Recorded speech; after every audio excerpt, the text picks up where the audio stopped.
Welcome everybody to Too Legit to Crit, a tabletop role-playing podcast hosted by two guys who are the pet rocks of the tabletop role-playing world. Oh, that's depressingly accurate. It is, and we're also two guys who bang our elbows on chairs. Yeah, it wasn't on my chair. It was on the other desk, like my work desk, because I got the work desk that goes this way. And it was like I did a stretch just before we hit the record button, guys. And as I brought my elbow down, just smashed it into the desk, and it really was hurt. great. It was funny. Strongly disagree. Anyway, my name is John Santana. I am still Justin. Hasn't changed. Still Justin with one less elbow. Yes, one less working elbow. It's fine. My rolling hand is still good. This Anyway, is my non-rolling hand. You're not going to roll any worse, so does it matter? I've been rolling well recently. You have, yes. It's been weird. I'll give you that.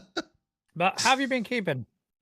I've been good, man. I've been run off my feet with work and stuff recently. And yeah, other than that, things have been good. Got a new game starting soon, which I'm looking forward to as a player, which would be nice. And I finished building my character for that today, he's really cool. I like him. Cool. So yeah, that's gonna be fun. And yeah, just been talking to a friend of mine that I recently discovered is also into some tabletop role-playing games, and yeah, just getting that, that like burst of energy you get when you talk to somebody new in the hobby and you're like, new friend. Yeah, that's fair enough. Well, I've been playing some games. Yes. Delta Green, we got to the end of the operation. They completed it. No one died. No one. There was only one temporary insanity. So that was quite good. And yeah, so now the gloves are off for the next one. You guys don't need to learn the system anymore. You guys know the system. See, now I mean, it's going to kill you. I would disagree, but it seems like work takes me away every time we're Delta Greening at the minute, and it's pissing me off because I really want to play Delta Green. So yeah, I've got a week away. Yes. I'm going away for as of tomorrow. So hence why we're not streaming tonight. We're doing and it. Instead, we are recording. Yeah. But yeah, I'm going away for a few days, and I'm just disconnecting from work. I'm disconnecting from the podcast for a bit, from the social medias, and switching off. I'm going to be in a hot tub in a forest taking a well-deserved break. Yeah, very well deserved. But yeah, so I am taking a book with me, so that's going to be my nighttime reading. Is going to be the next scenario. Well, I just ordered 3 books. Not necessarily, they're not tabletop role playing related. They are fantasy. But they came as a recommendation from the friend I just mentioned that, recently discovered that they're into the hobby as well. And they were like, have you read these books? I was like, no. And they're like, you need to. So I went on Amazon and they're on sale. So I was like, all right. What books are they? It's the, I should have had this up and ready before I mentioned it. A professional would have done so. But we are not professionals. No. We cannot stress that enough. The first Law trilogy. Yeah, so never I'm looking even forward heard to of it. They look really good. So I'm looking forward to getting stuck into some reading again, because I haven't really found anything to read that isn't like, an AP or a rule book in a very long time. So I'm looking forward to that. Yeah, I mean, I get that, and most of my reading is rule books and APs and operations, but I think because of Delta Green, I've started leaning into like cosmic horror. I'm currently reading the HP Lovecraft sort of mythos, and not the best writer in the world, also a horrible person, but Some awesome cosmic entities. That was really hard for me to say for some reason. It was. Also played some Pathfinder Society on Saturday. Mm-hmm. Quite a good little scenario, to be fair. Normally a lot of the Society scenarios are quite samey. This one was a bit Yeah. different. Okay, that's good. And was quite fun. So yeah, I enjoyed that. And yeah, today it's just been video editing all day Yes. and packing. Yes. Right, yeah. So and also I just did a literally stopped the call about an hour ago with I was on a show with Eric from Crossing the Nerdverse. I love how you went to say critting. Creating the Nerdverse. It's like, yeah. He's up, and to be honest, he's also on Creating the Nerdverse. I mean, he is. It's not an inaccurate statement.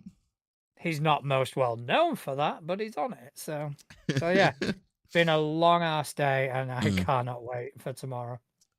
I bet, man. I bet. Yeah, nice. No, you deserve it. Enjoy your time off. We're gonna Thank miss you very much. Thank you very much. We're gonna be some Ultima while you're away, though. You are. I have already messaged the GM and just said, "Hey, this is what my character is going to be doing." Are you carrying on with your project by any chance? Yeah. I need to know what that project is. Well, maybe the next time I'm playing, Fabio, you may find out. Maybe, you may not. You might have enough time to finish it, depending on how long we take to do whatever it is that we're going to be doing in your absence.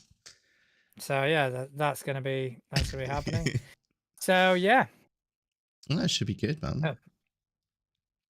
Yes. Right. So I had some ideas.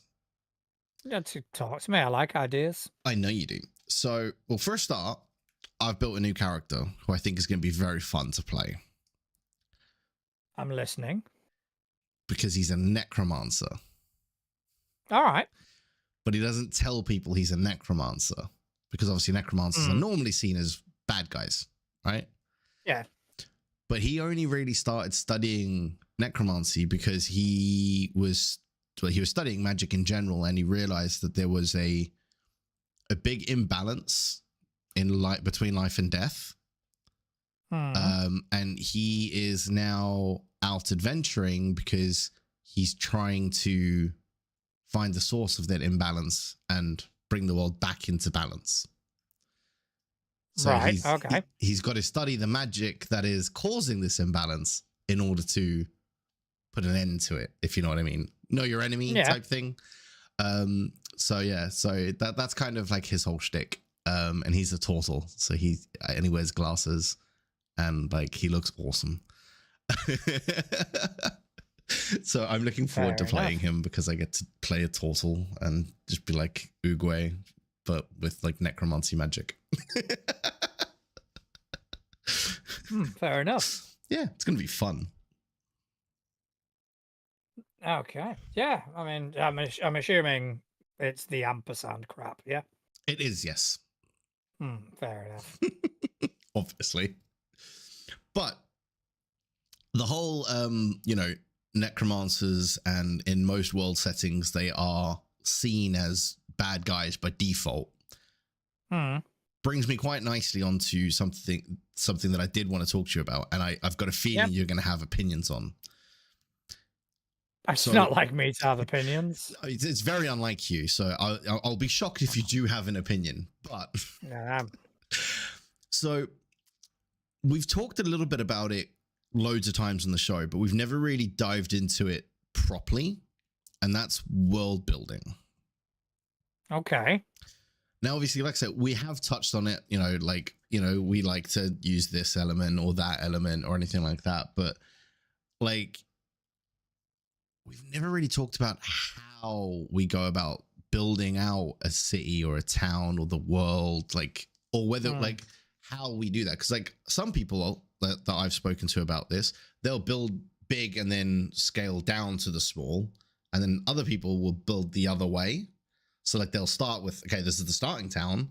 What's around the starting town? What's beyond that? What's beyond that type thing? So what is your approach if you're not using like a predefined setting? I think my approach is I define first and foremost the sort of rules Mm-hmm. of the world. All right. Is it a world? Is it high magic? Is it low magic? Are the gods present? Are they not? Mm-hmm. That is what my start is. That is the underlying sort of rules that will dictate everything in this world. So that's kind of my starting point. That Okay. is, Okay. and then that leads me on to a theme.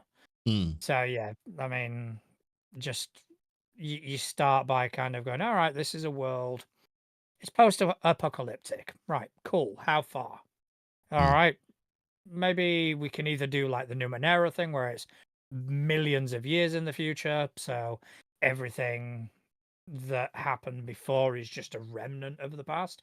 Mm-hmm. Or it could be Mad Max, where It it's, happened last week. yeah, maybe, a few years Yeah, where yeah, yeah. everything's gone to shit and people are just trying to start finding that thing. That is going to dictate how your campaigns work. So I Mm. think it's hugely important to kind of go, right, these are the rules. This is the framework that we're using. It is a world, it is post-apocalyptic. But let's say for argument's sake, and as an example, post-apocalyptic world. I don't know why I'm so stuck on that, but while I'm down It's that our rabbit hole, go-to. we may as well. But it is, 20, 30 years in the future. People have learned how to survive, people have moved on, and it'll probably be kind of, if cities have turned into sort of holds Mhm. and forts and stuff like that. So it is very much like the shit has happened. It's still relatively new, but at the same time, people have found ways to survive. Mhm. So that when you go to, everything, people distrust everything. It's very feudal, very, and that sort of thing. Yeah. No, I like that. So that's like the initial start, and then you kind of look into, is there magic? Yes, there is, but maybe I don't want Too like, much of it. or divine magic. Let's just Yeah. get rid of that. Mm. Mhm. And once you've defined the rules, then you can start shaping the world and just kind of go, right, let's give it a name. Let's, maybe throw together some consonants if you're feeling Mhm. that. But once that's done, once you've got the basic outline, then I go small.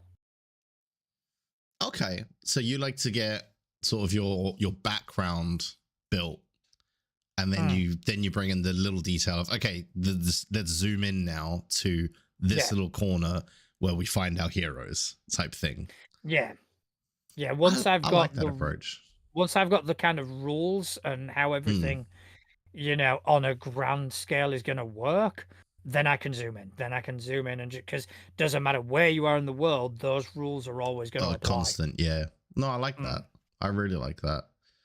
Um, because then I suppose it also then leads you to questions like, if it is a low magic environment, right?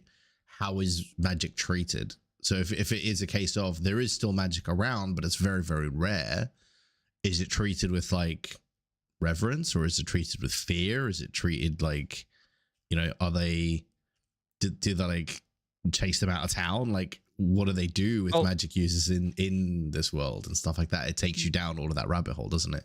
yeah, and that's something that you can apply differently to each Each town, yeah. small part. Mm, Maybe one town they revere magic. Maybe mm, one town it's as close to divinity as they're ever going to get.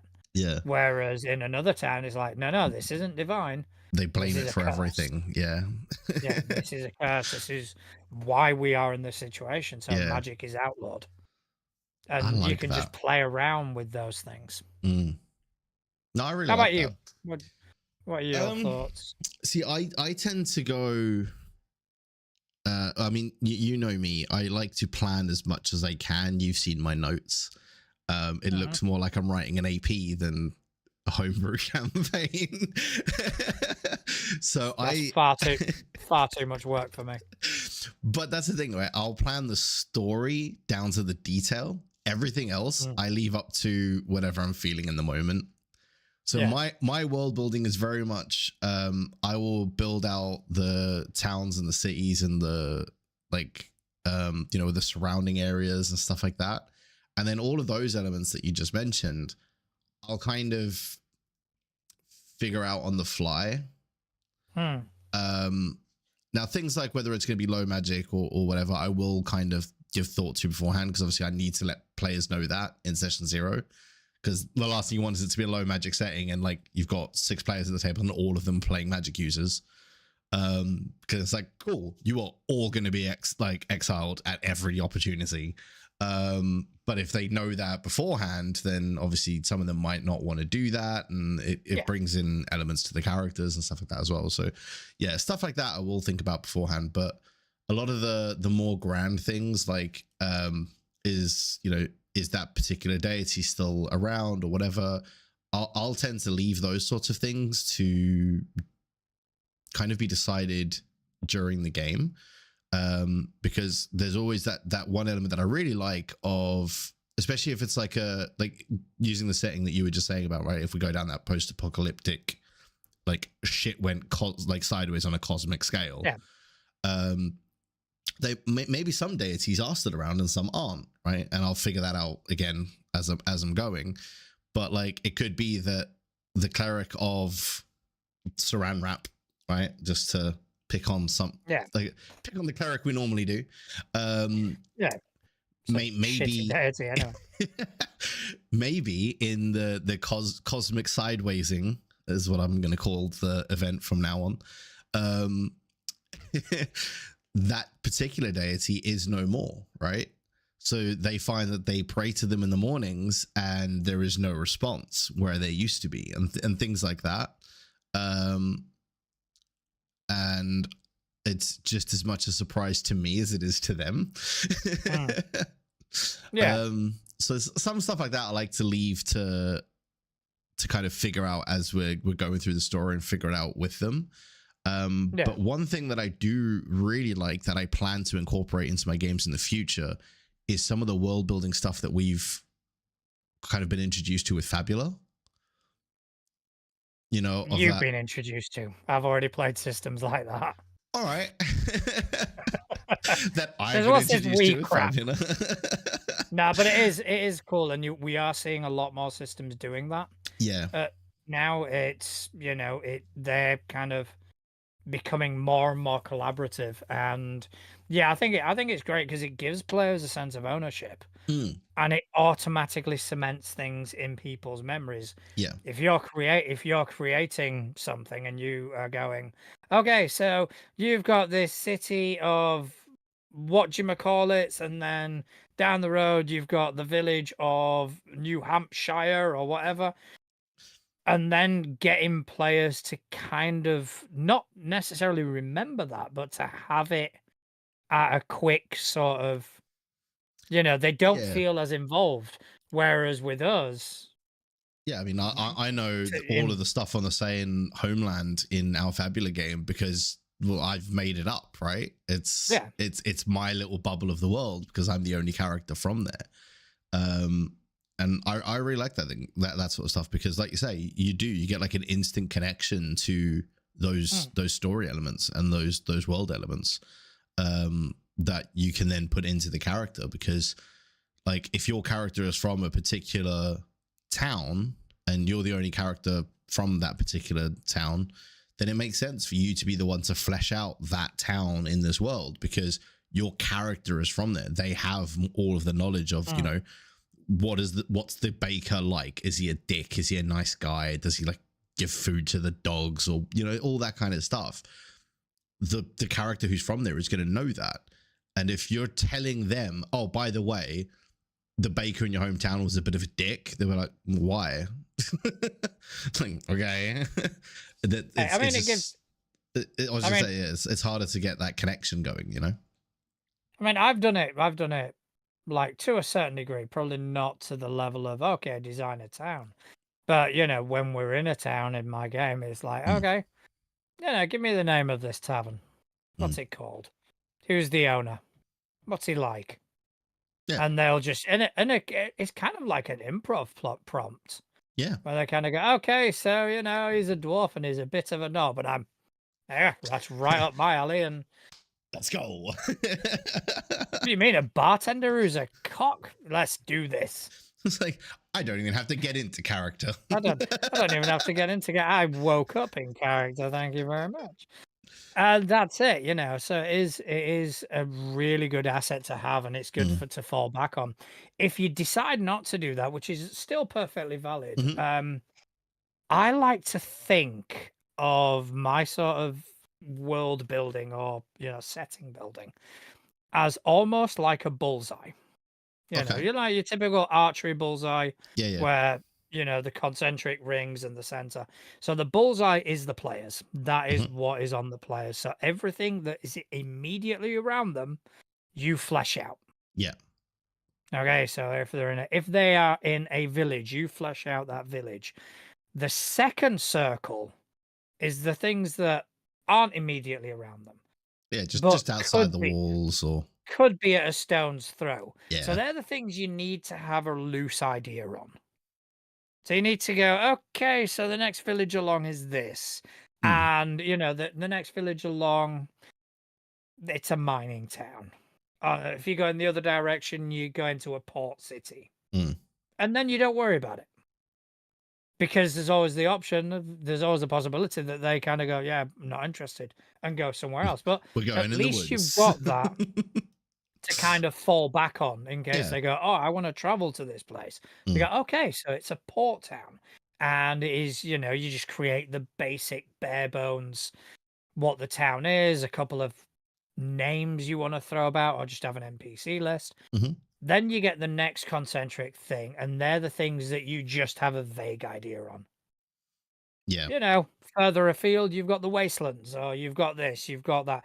You will have time to flesh them out when that bullseye moves. Yeah. Yeah, exactly So that, right? You've got travel Mm. times and stuff like that. Yeah.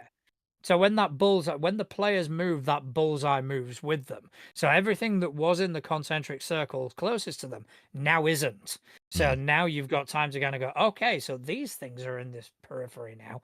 These are the things I need to look into. Mm. And the further out you go, the less of an idea you've You got, need. Yeah. really. Yeah. Yeah, because especially if you're talking fantasy, Mm. they're not, unless they've got teleportation, Teleportation. which Yeah. you as a GM can always say, no, it doesn't exist, Mhm. you know, and that's it. There's no question about it. But they still need to know where they're teleporting to. Yeah. No, exactly. So Yeah, yeah. they wouldn't be able to teleport to a random place. They have to teleport to somewhere that they know. In which case, you just flesh out that particular thing. Yeah. No, I like that. I think that's a good a good way of doing it. And I think as well, like part of that world building is sort of the surrounding story that you've got as well. So like Hmm. rumors they might hear and stuff like that.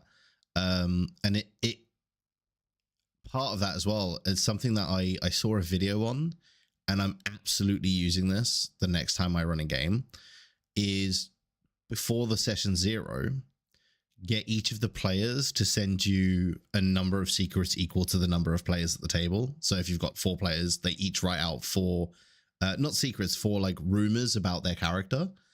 They can be Okay. true, they can be false, they can be completely false. They can have like an element of truth, but like they've been exaggerated and all this sort of thing. And then before session 1, you dish like those rumors out to other players. So they've heard this about player 1, and it kind of gives them their character has again, built that their character into that world a little bit more because there's rumors about them that may have been heard. Hmm. These other players have heard a rumor about Dave the Barbarian, right? But they don't know if it's true. They don't know if it's like false. Like they could be reading something that's like, oh yeah, he killed like 18 dragons barehanded. So, and they're probably sitting there going, that's fucking bullshit. But it creates like story elements within the group that tie them to the world as well, because then it's like it gives them points to then play off of, be like, oh yeah, I heard this crazy story, there's no way it's true, and then they can kind of bounce off of that as well, which is quite a cool little way to build the players into the world as well. No, I like that. I think that's quite a good concept. I'd probably use that. That's something I would adapt. Yeah, I saw that and I was like, yeah, that's cool. No, it's good because it also, it also helps flesh out the characters. Yeah. Without them having to do the 3-page backstory, which no GM ever reads. Nope. No GM ever does. I can tell you right now that if you give me a 3-page backstory, I'm going to go, that's nice. That's and it. That's the end of it. And then, then at some point they'll reference it in game. It's like, oh, for fuck's sake. And you start looking through Obsidian. Where the fuck did I put that fucking... Like, scroll. Well, I'm on touchscreen, so I'm like, scroll. Good old backstory. But yeah, I mean, well, that's the thing as well. Like, that's kind of how I write my backstories. Is I will just write like bullet points of like, yeah, this happened. This might have happened. This would be a cool story point. This is an important person from my life. Like a bit like a lot of the other games that I've started playing, we've got like bonds and stuff like that. I'm including like that kind of stuff into my backstory now, where it's like, oh yeah, like my brother was in this town and he was a blacksmith or something, so maybe I can talk to him at some point if I need some blacksmithing-y shit and just stuff like that. No, I mean, it is, giving the players that agency is important.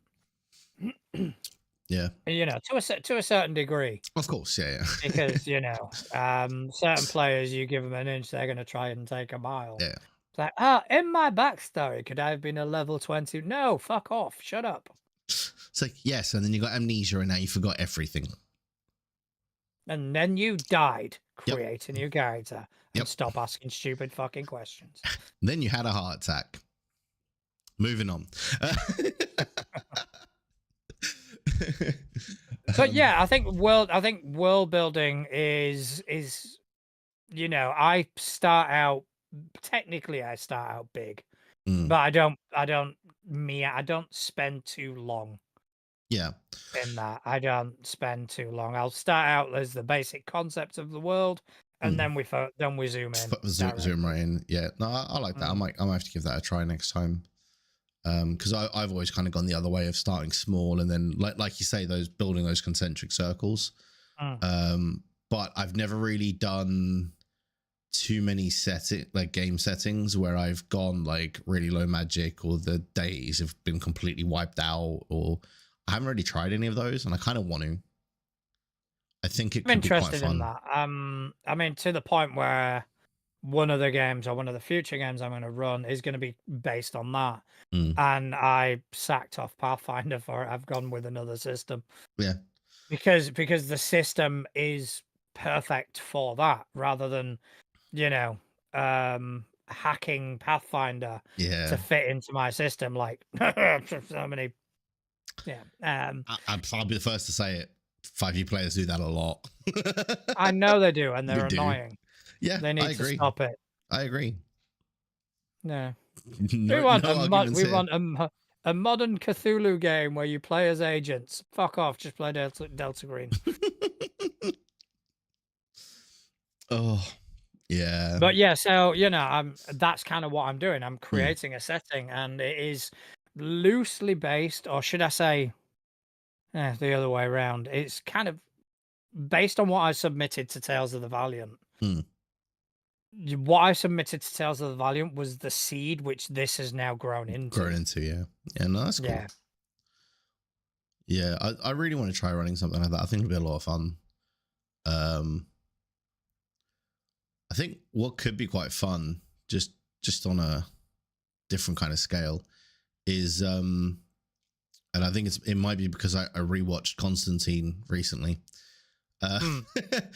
Is like playing as adventurers while there's like a deity civil war going on.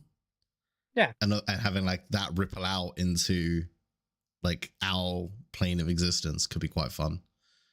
No, I mean, anything like that. Once you start getting the pantheons and the different planes of existence involved, your constraints as a games master are gone.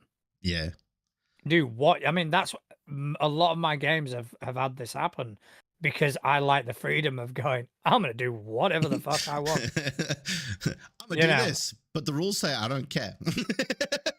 no, the rules say, I want my players to all of a sudden be on a pirate ship and have to actually be pirates. I'm on a boat. Yeah, you all of a sudden have got a peg leg. You don't know why. Who gives a shit? It's happening. Yeah. And you just kind of, and they become the most fun sessions.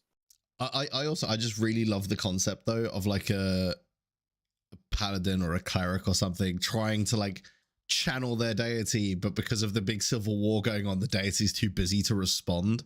So like they go to cast this like awesome spell, nothing happens.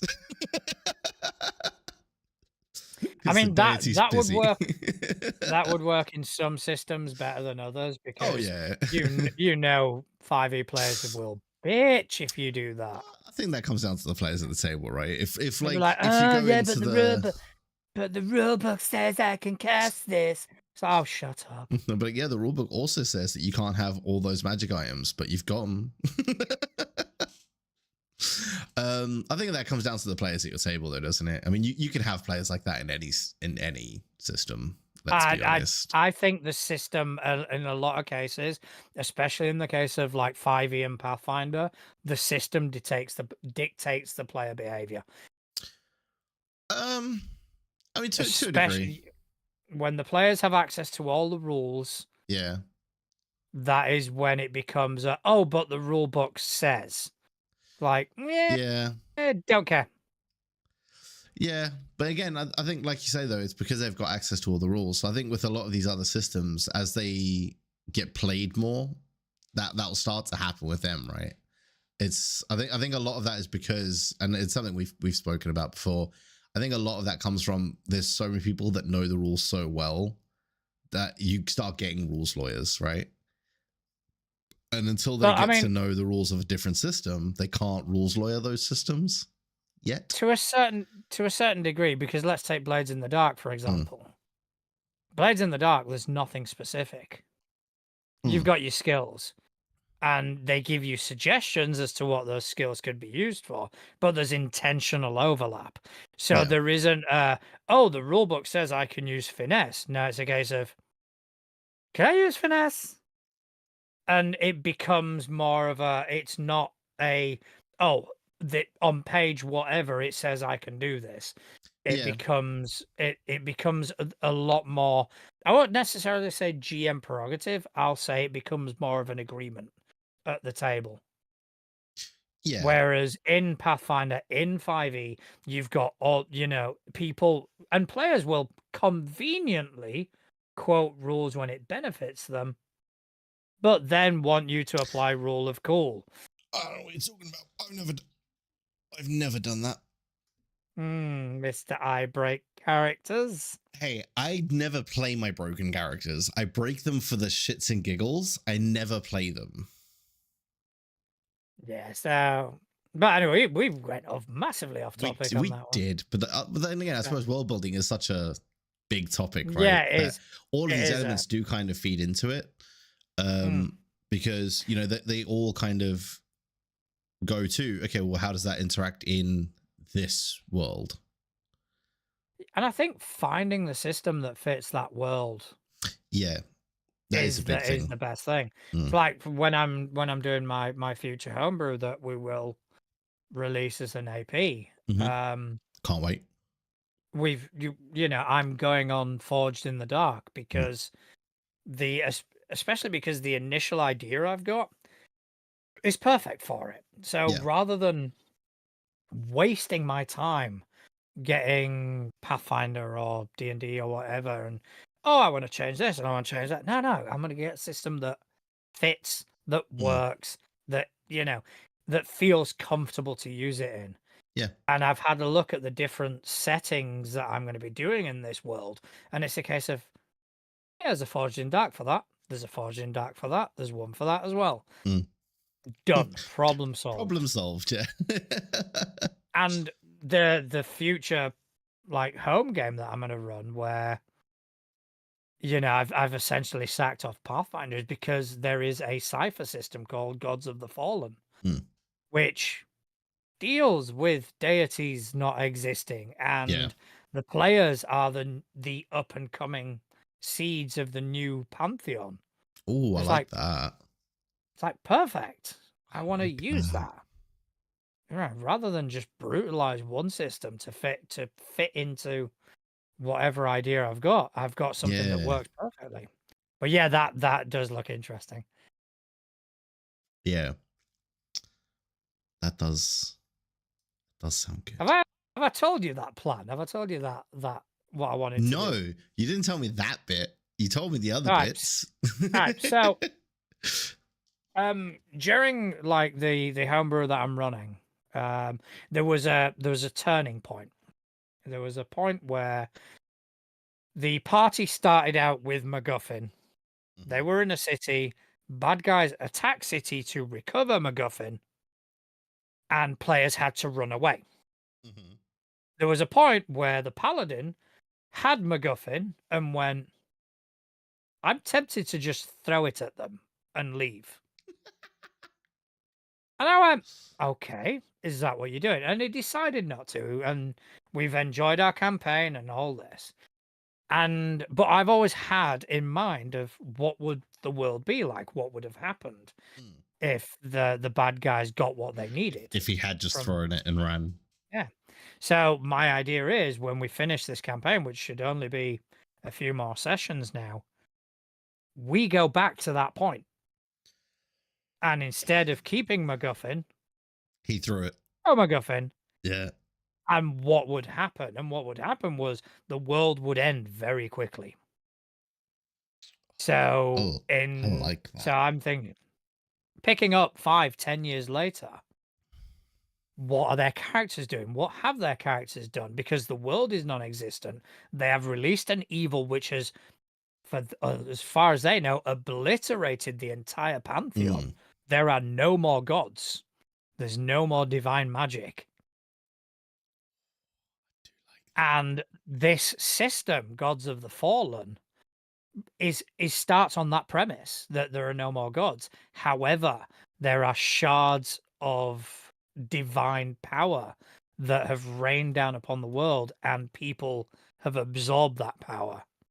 So as they level up, they become more and more godlike. Yeah. And it's like it just fits I so like fucking that. well. That's really cool. Mm.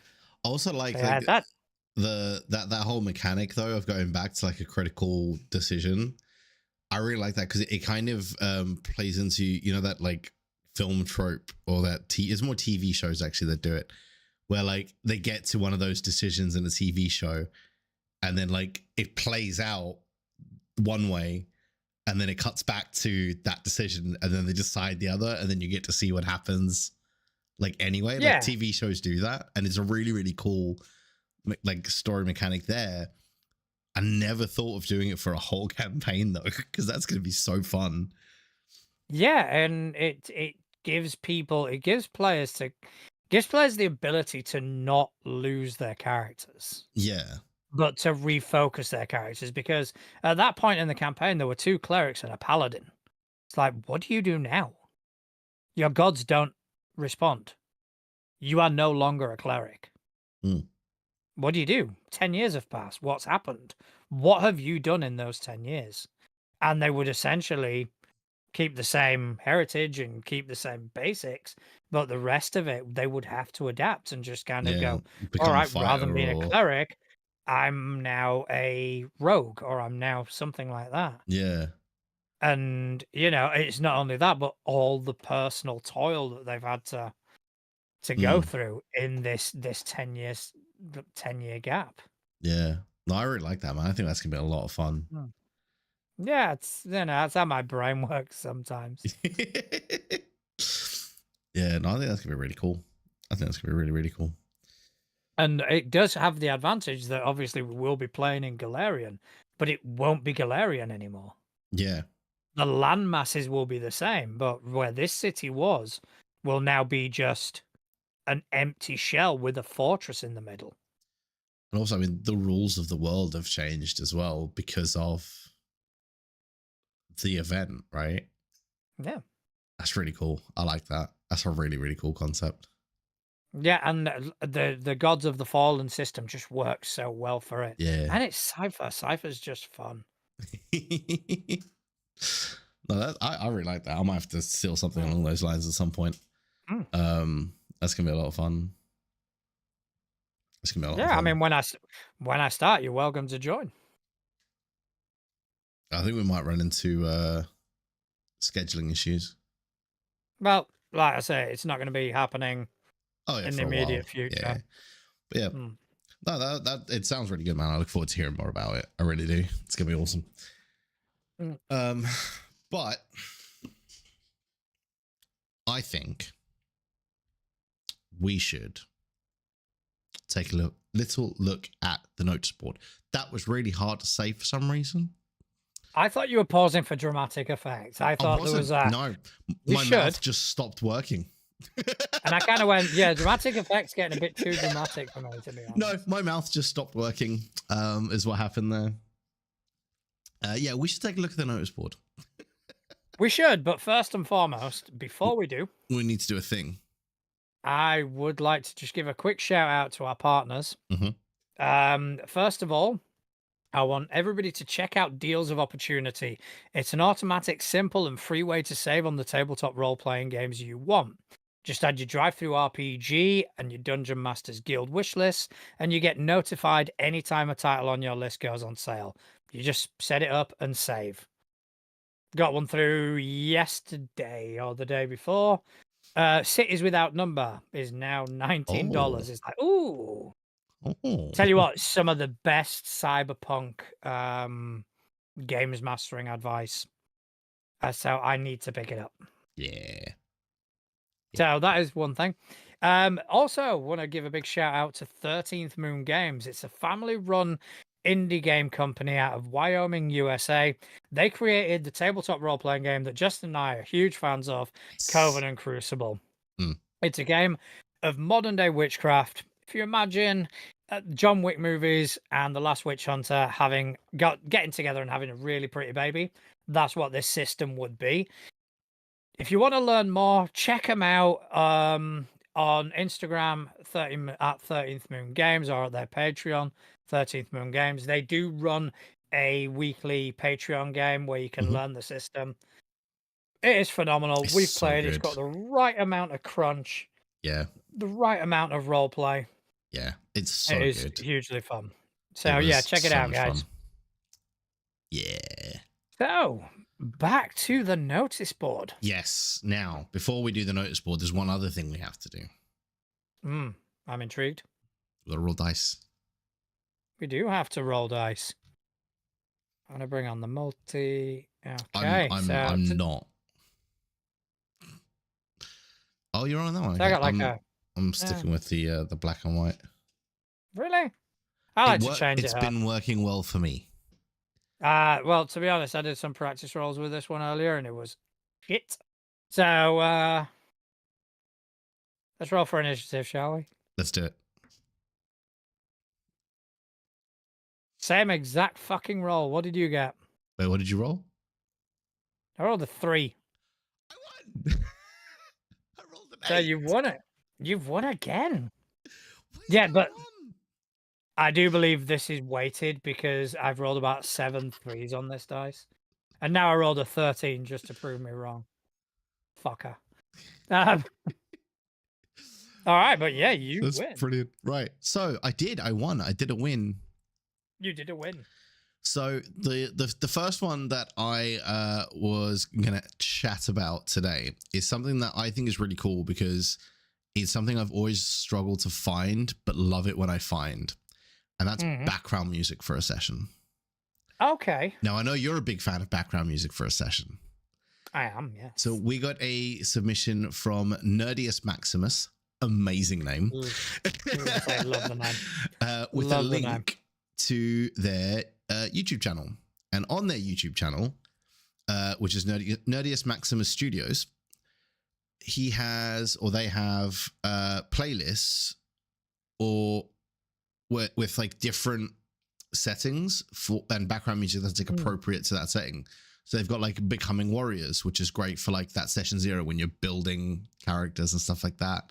It's got that right level of like a a build and a feel. You've got like a dungeon crawl song. So these are all like a half hour, like they're all about like half hour to 40 minutes, these songs.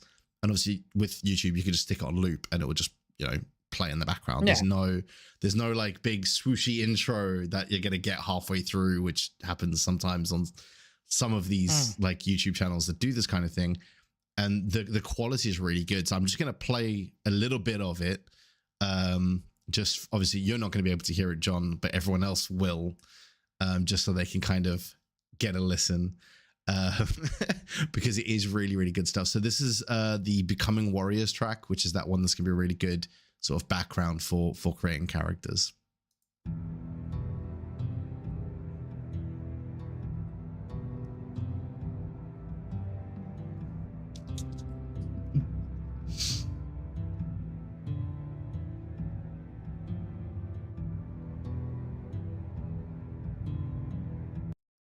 So yeah, it's just got like a really, really cool like ambiance to it. And the production quality is really, really good on it. And some of the stuff that you've got on here, you've got like dungeon crawl through the wood, corrupted forest, caves, like you've got the taverns, which is always a great one. You've got battle music, battlefield ambiance, blacksmith like shop. Like there's just loads of them, like loads and loads and loads of them. It goes all the way. There's just on this playlist, there's 37 different tracks, and all of them have different like settings and stuff that they'll work in. It's just really, really cool. They do seem to have a Patreon where you can get even more shit. Yes, I was about to bring that up. Sorry. Sorry. It's fine. It's fine. It's fine. Don't worry about it.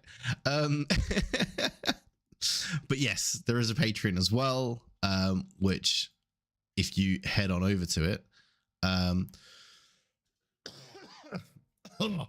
you can die violently, apparently,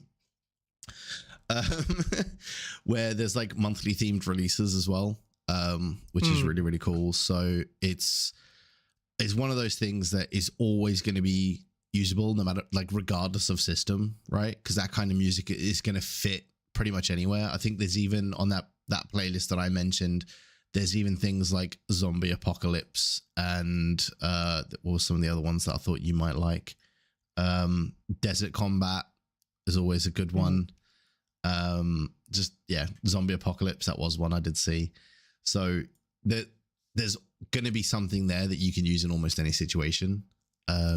And yeah, like I said, monthly releases of new stuff as well, which is awesome.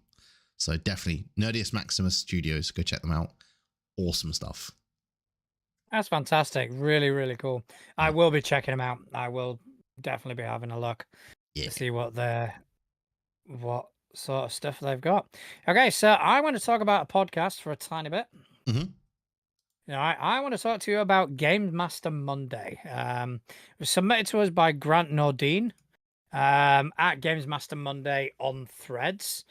So what they do is going to sound quite familiar because we're doing, or at least trying to do something similar, but they're going a bit more hardcore at it than us. So wait. Play and so you're saying that somebody else is doing something much better than us? It's weird, isn't it? It's like never ever happens. No, never. So Game Master Monday, they play a new one shot in a new system with a new cast. Jesus. Every episode. Just the logistics of that is fucking mind-boggling. I mean, that's awesome, but also insane at the same time. Yeah. And I started listening to a bit of it today. There was an episode where they were doing Neon Shadows, which is something that we've covered quite recently. Yes. So they were playing that, and Grant, I do believe he's the presenter and the producer of the show, Mm. he went, "Oh, I normally GM, but today it's a GM-less." It's like, so not only do you play a new system, you GM a new system every week. It's like, Jesus. fuck, man, that's just a lot of work. But yeah, Yeah. it sounds really good. I mean, I listen to like bits, clips here and there. Mm. Very funny, bit more mature themed, like kind of like us. So there are some swears, which, Not gonna lie, I you thought know, you were gonna say a bit more mature, and I was like, what isn't? considering we're two overgrown children, that's not anything's more mature than us. I know. My 4 year But old's more mature than us. mm, she is. She really is. She's my best buddy. She is.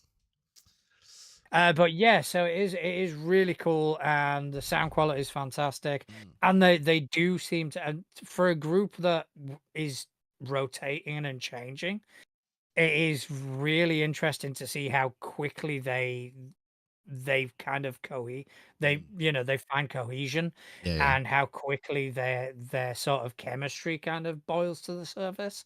It is really, really cool. So definitely check them out anywhere where you get your podcasts. Game Master Monday. Yeah, that sounds awesome. That sounds really, really cool. Mm. I mean, speaking of new stuff for running your game, my other thing that I wanted to talk about on the notice board today. So I brought back the really lame segue. We haven't done one in a while. We haven't, yeah, that is true. We haven't done a segue for a while. think- We I need think to, it's- yeah, We've got a much more defined structure now, so we don't do them as often. I think we need to though, We and need I to don't bring think them back. we don't bounce around No, as much as yeah, we did. because again, we've got that set set Yeah. structure we do now. So I want to talk about Critfailpress.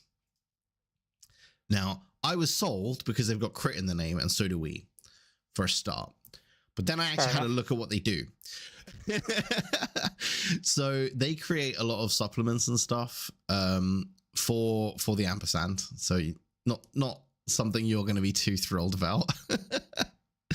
But they're really, really cool stuff, and you'd actually probably be able to use a lot of it in Pathfinder and stuff like that as well. So they've got things like they do a doors and keys supplement, which is essentially portals and the keys to open those portals. So it's a supplement with 100 unique portals and how to like open them and stuff like that. Now, obviously, they've built it for Planescape Adventures of the Multiverse, which is part of the new like space books that we got in 5e. So they've built it for that, but realistically, a portal can go from anywhere to anywhere, right? So, and they say as much in the description of these. So they've got like a doors and keys one. They've got a trinkets supplement as well.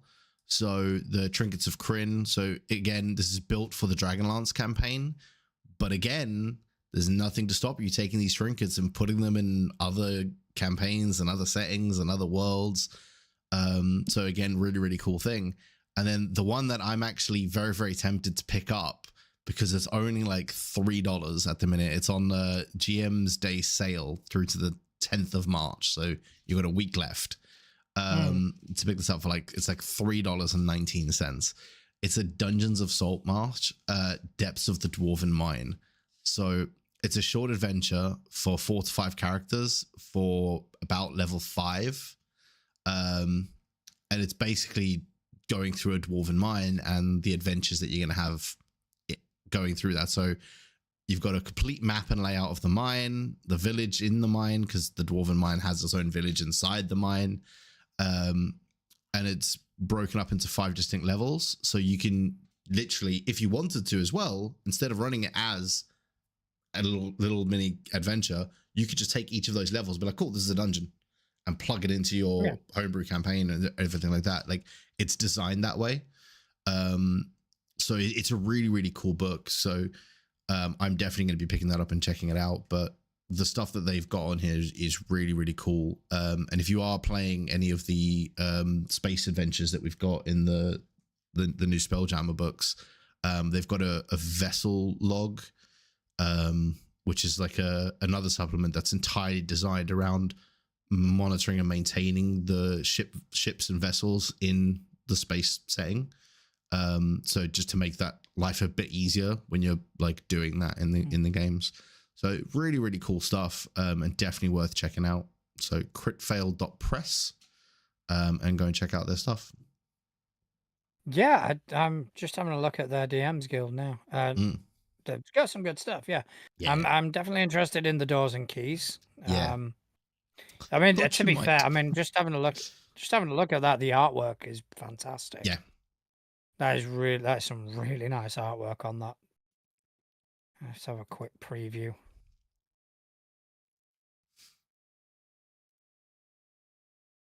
But yeah, it definitely looks interesting.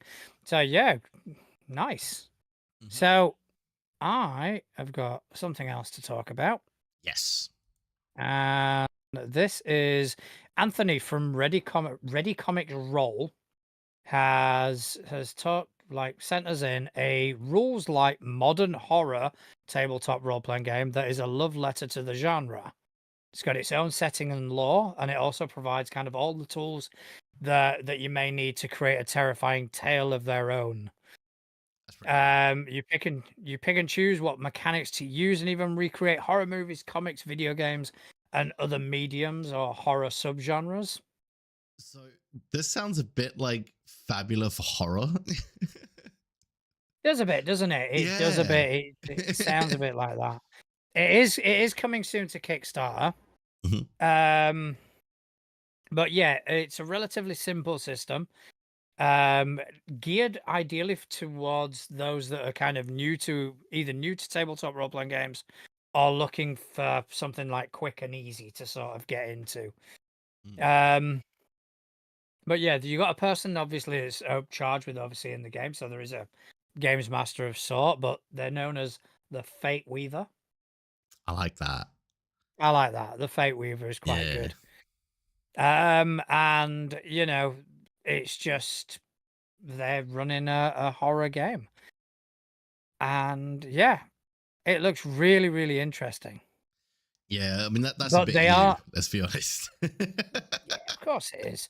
So the one that they're that's coming soon to Kickstarter is going to be the rules light version. But they're also doing a more complex in-depth system. And I think the only difference is one will be actually called What Horrors Lie in Wait Light and What Horrors Lie in Wait. But the one that we need to keep an eye on immediately is the one that's coming soon to Kickstarter. And it Yes. is the What Horrors Lie in Wait Rules Light Edition. And yeah, I think that may be a crit list item. I think so. I mean, especially with the people we know, that's a very, very popular genre for us. Yeah, I mean, anytime I post anything on threads about horror, all of a sudden start getting people kind of So peering up like meerkats. yeah, you get all the little meerkats. Horror. What? Did you say horror?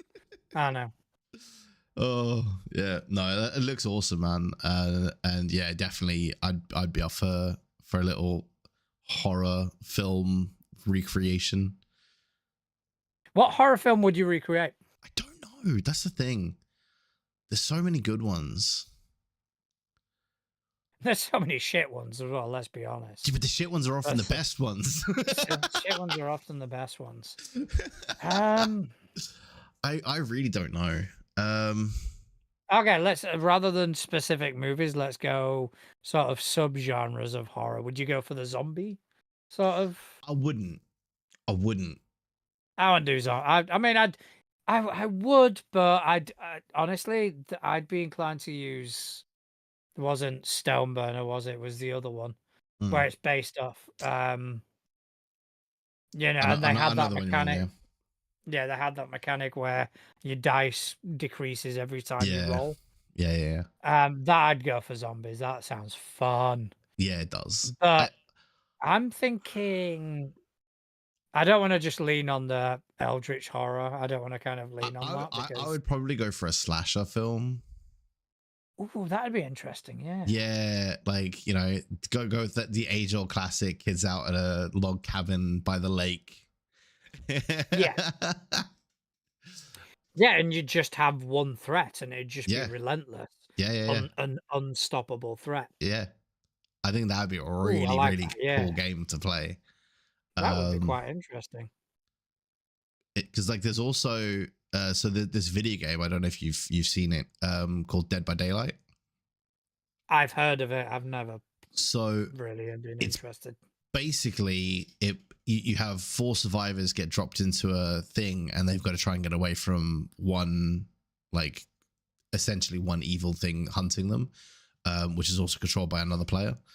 Mm. And all of the killers in the game are based on some form of horror slasher type thing. So you've got like, Okay.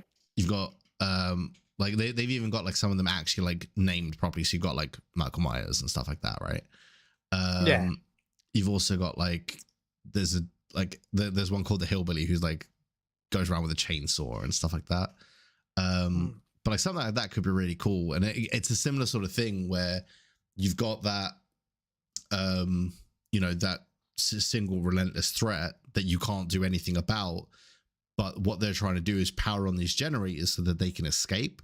So it gives them like, this is an end goal to get you out of here. Some of you may die in the process. Nice. So I think it just kind of adds a bit of a goal for the survivors other than just survive. Yeah. Which could be quite cool. So yeah, I'd probably do something like that. That sounds interesting. I think of something, you know, because I don't want to pick the same as you, but because it is a fucking good idea, though. Oh, another idea, just You could have off, off go the on back of then. my head. What about like a Swamp Thing type story? Yeah, I mean that could work. I was probably thinking something more along the lines similar to yours, but it'd be more like Jeepers Creepers. Oh yeah. You know, where it'd be it appears like a slasher movie, but then it's really not. Scooby Doo, but it's actually a real evil thing. It's not a guy in a mask. We could all play Scooby Doo characters. Right? We could all like, you know, we could kind of. I've got an idea. So how about every time we do a Crit List episode, and we just happen to have you, Couch, Chris, and me, we all create new versions of those same characters, because a Scooby-Doo version of Nahash, Tyke, Boomy, and whatever your character, I forgot your character's name, sorry. Quinn, sorry. Quinn, yeah. That would be fucking hilarious. Oh my god. Wait, who would be who though? In that situation. So Scooby-Doo. I think Nash would be Shaggy. See, I just think I because get where you're coming from with it, but at the same time, because he's a fucking idiot. yes, but he's not an idiot. Like he's deliberately an idiot, if you know what I mean. Yeah. Whereas Shaggy's just an idiot. I don't know. I think there may be some reasons as to why there is. However, this is the argument I'm going to make. Shaggy's best friend is the animal. I did think that, but I don't think Boomy would. He wouldn't suit. Yeah, he wouldn't suit Shaggy at all. I mean, Fred is Tyke. Oh yeah, absolutely, without a shadow of a doubt. I think like with the ascot and everything, because he's a douche. Made of saran wrap. Because he's a douche. Exactly, saran wrap douche. Yeah, that would be fun. Like, I think that would be a really, really fun thing to play as well. Just like Mystery Inc. rock up to like a haunted house, and it's actually a fucking genuine haunted house. It's not like they did fake. that on Supernatural. They did, yeah. I still haven't seen that episode yet. I need to. It's quite good. It's quite good. It's quite enjoyable. It's like, oh, these people are really dead. It's like, Yeah. yep. Well, it's like there's a photo that like pops up all the time on social medias where it's like the Mystery Inc. fan, the Ghostbusters Ecto-1, and then the Impala from Supernatural. Yeah. And it's like, oh, this place haunted. Yeah, but yeah, Oh. we'll definitely have to see if we can get some of that. Yeah, definitely. That'll be a lot of fun, I think. But yeah, thank you to everyone who sends in submissions. Don't stop doing it. Give us let us see what you're working on. Let us see what you create, and we want to see it. And we want to, see people who are far more talented than us. Which is everyone. Which is everyone, really. Yeah, it's not hard. But shall we? We shall. We To the lounge. Take a. I like that.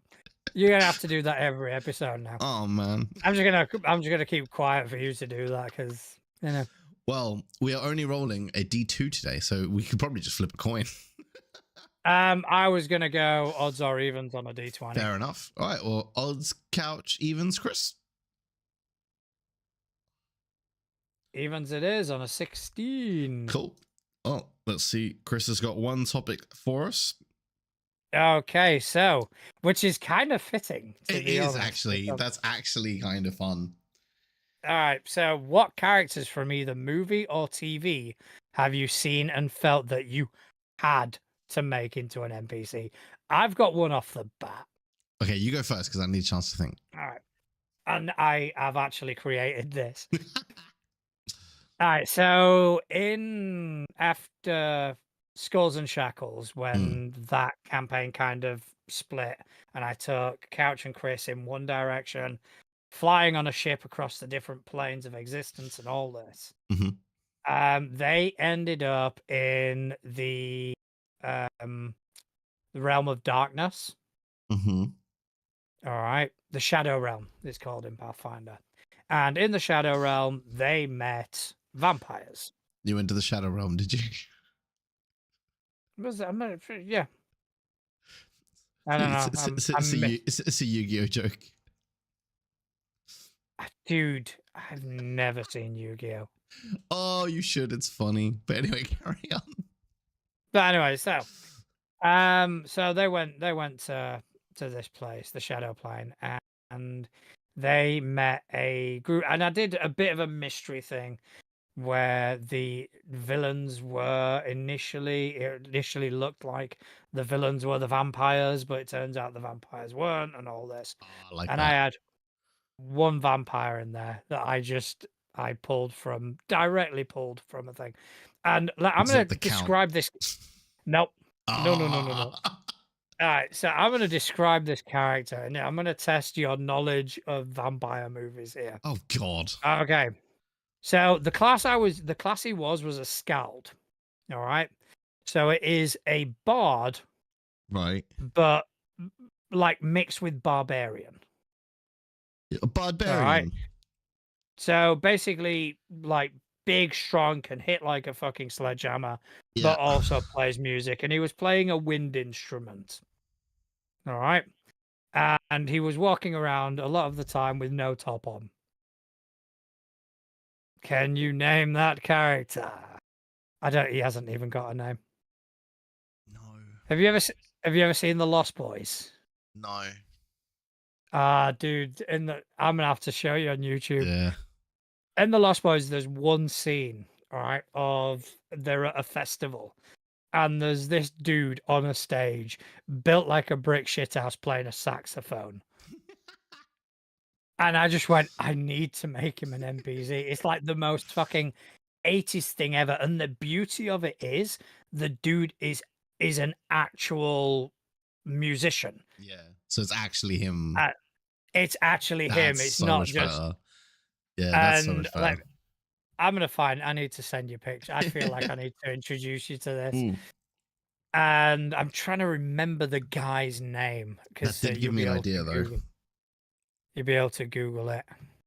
You go on with your idea. I'm going to Google this. I was going to say, I think going off of what you just said, I think it could be quite cool to have like the players completely overwhelmed by vampires and then have like Blade come in and save them. Yeah, fair as an enough. NPC. Like Blade just shows up, kills them all, and then looks at them like fucking waste of time. You know, like he does in Blade 3, Blade Trinity, when he meets like Ryan Reynolds and all the other hunters. And he's like, Yeah. you guys are fucking amateurs. Stay out of my fucking way. He essentially does that to the party and then just leaves. Yeah, I mean that could work, and I think we've started down a rabbit hole here, but We I mean, have. I was just saying, and this idea is nowhere near mine. This idea was a TV show that they wanted to do, Mm, but I don't think it ever came to fruition. But what I would do is I would actually do the Lost Boys mm, from the movie The Lost Boys. And in the TV show, and it sounded like an amazing fucking concept because obviously vampires are immortal.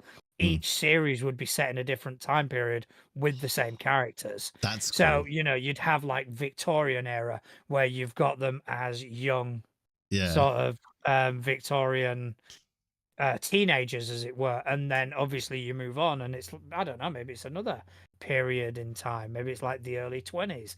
And I like that. again, they're the same there. Yeah, that's pretty So cool. yeah, the Lost Boys, that kind of sent me down that rabbit hole. As far as characters, come on, we need to think of more. We do. I We do need mean, to think of more. I'm stepping away from vampires. I'm not. yeah, Yeah. well, I'm stepping away, but in that same kind of space. The Winchesters could be Okay. fun to build as like you know, another adventuring party that like maybe gets to some jobs before the party do, right? If you know, like how like we always say, right, the world keeps spinning. So Yeah. if there's like maybe a job post on the notice board in the town of like, oh yeah, there's a goblin infestation just outside of town, but they dick around for too long, the Winchesters got it.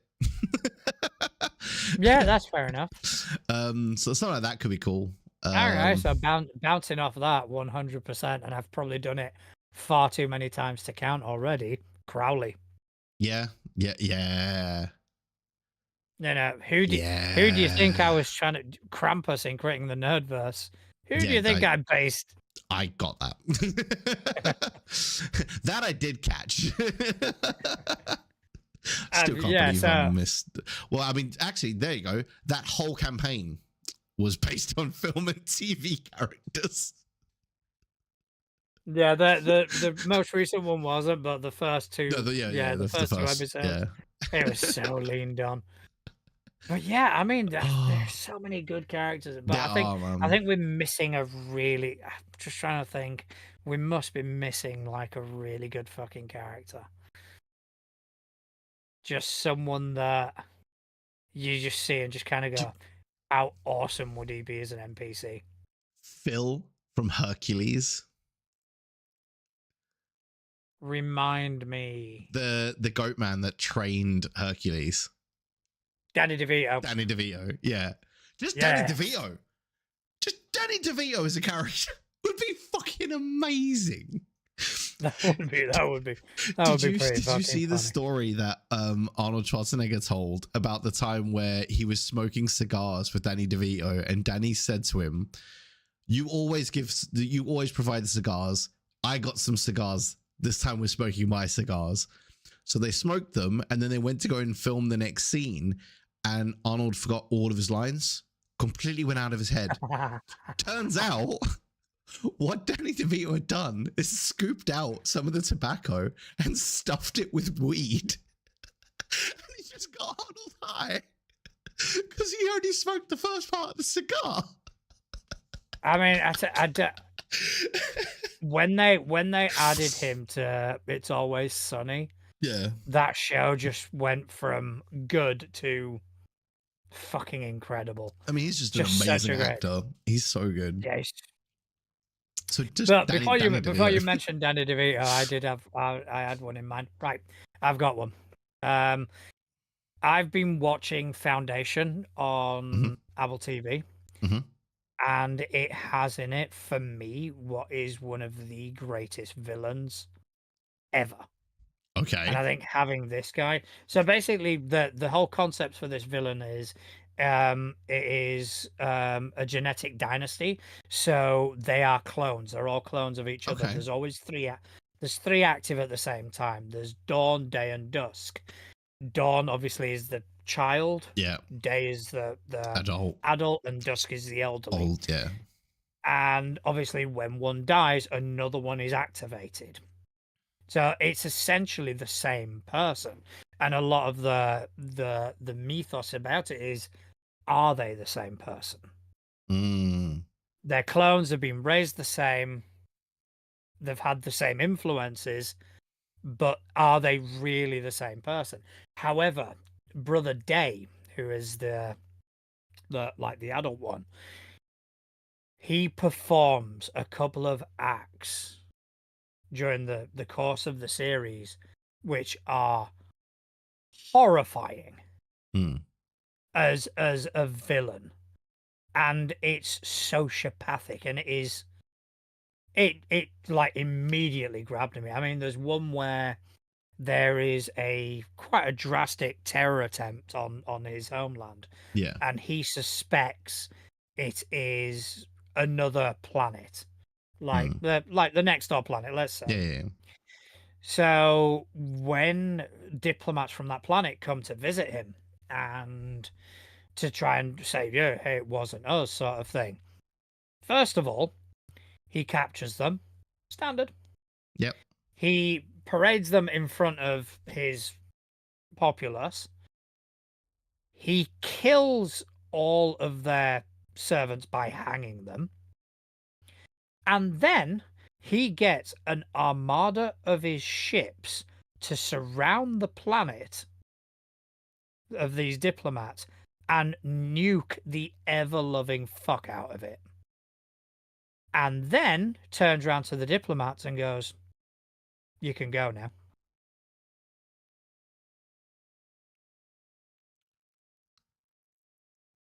So yeah, imagine that as your big bad. Fuck. Yeah, that's insane. I love it. Yeah. Yeah. So imagine that as your Team Rocket, complete opposite end of the spectrum. Bad guys that are just completely inept, right? You've got Jesse and James, and they're just complete. And every time they try and fuck with the party, it just never works. They're just a constant annoyance. yeah. I don't know. The only problem with that is you can't trust the players to just not go murder hobo and kill them. You need to find a get out of jail free card for them every single time. Yeah, they're blasting off again.